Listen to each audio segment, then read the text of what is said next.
لەم ساڵە بە شکستاتی سەرسام مامۆستا محەممەد مەلافە عەقشارە سووری چ خواردنێک هەیە کە قەت نایخۆی دۆڵمە هەر ڕووداوەکەی چەند سەماڵ بۆ تۆ ناخۆش بەڵێم بە هەموو خەڵکی وەڵام سڵاو لێبێ هاتی بەشداری فستیڤالت کردووە جارێ پێم بڵێ بەشداری هەموو فستیڤالەکانەکەی بەڵێم باشە چی تاقیەکەیتەوە خواردن شیرینی باشە چ خواردنێک هەیە کە قەت نایخۆی دۆڵمە ئەوە یەک کچ ئاوا ببینێ وەڵام حەزم لێ نییە حەزت لێ نییە؟ وەڵام باشە چ خواردنێکی ترەیە حەزت لێی نەبێ قەت نایخۆی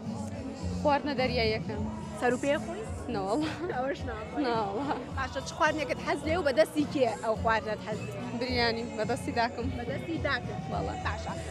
باسێکی ساڵی 2025 کەین ڕووداوێکی خۆش و ناخۆش هەبووە لەم ساڵەیە ڕوویابێ هەر ڕووداوەکەی چەند سەماڵ بۆ تۆ ناخۆش بەڵێم بە هەموو خەڵکی وەڵام پێم بڵێ لە ئەم ساڵە بە شکستاتی سەرسام مامۆستا محەممەد مەلافە عەقشارە سووری باشە پلانت هەیە بۆ ساڵی داهاتوو نەوەڵا جارە بیرت لێ نەکەی نەوەڵە